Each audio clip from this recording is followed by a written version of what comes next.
Big Czar. Ooh. Sure up.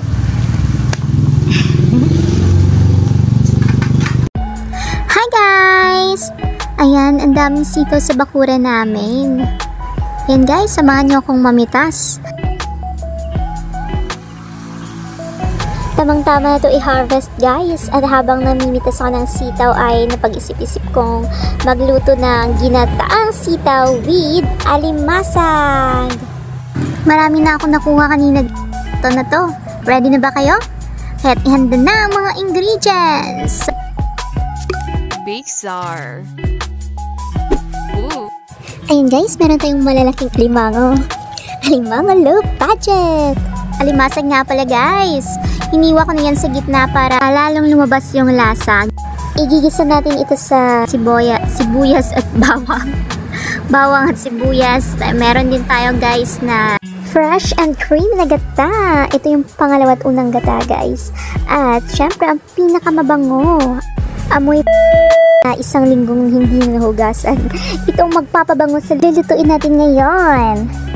And of course, guys, hindi mawawala ang fresh at bagong harvest nating sitaw.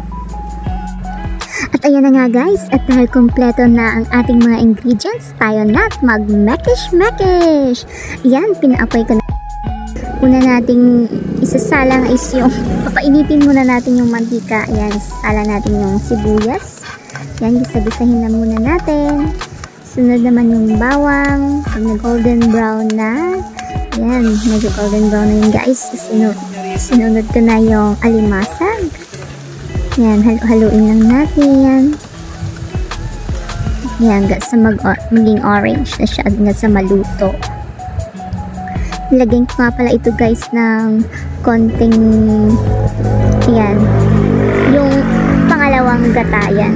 Nilagay ko nga dyan, inubos ko na nga pala yung pangalawang gata dyan.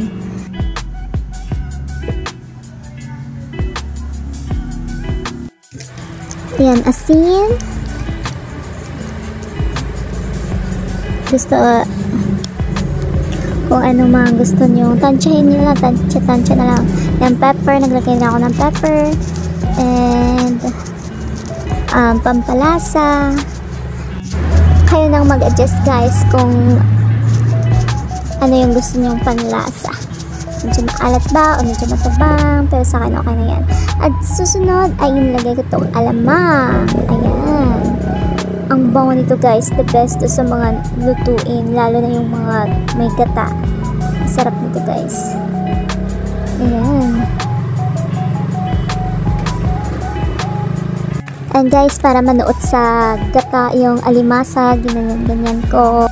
So ano guys, nagustuhan nyo ba yung niluluto ko? Magluto na rin kayo. Sa mga bago sa channel natin dyan, kung hindi pa kayo nakapag-subscribe, ay mag-subscribe na.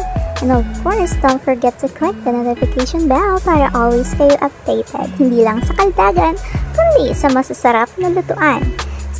Habang pinapakuluan ko pa ito guys, ay mag-comment na kayo kung ano ang susunod nating lulutuin and kung ano susunod nating maging content gusto nyo. Ay guys, mag-comment lang! Ayan na nga guys. Kumukulo na siya. Medyo luto na itong ating alimasag. So, ilalagay na natin yung ating sitaw. Word of the day, guys. Ilang beses ko na nabanggit, guys. Yan, medyo haluin na natin siya. Lagyan natin sa itaas yung mga alimasag para ma-absorb ng sitaw yung lasa ng sabaw. And guys, siguradong nagugustuhan yung luto ko. Confident, di ba? Kasing sarap ko to guys, pero mas masarap ako dito. Check lang. And guys, so ilagay natin ito sa taas.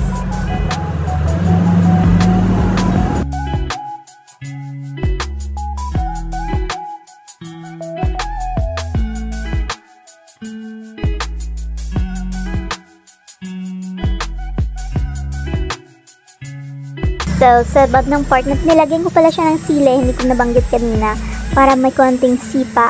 At ayan guys, nilagay ko na yung unang gata. Ayan, malinamnam, creamy.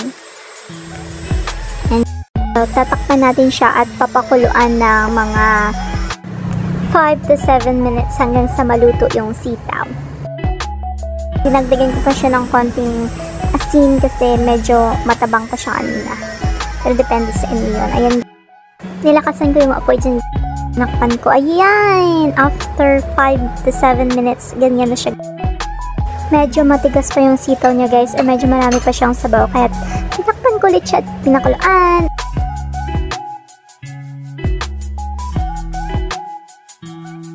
Finally guys, luto na yung ating ginataang sitaw with alimasag. Ouch! Ouch! Ouch! Ouch! Aray! Aray! Aray! Ang init!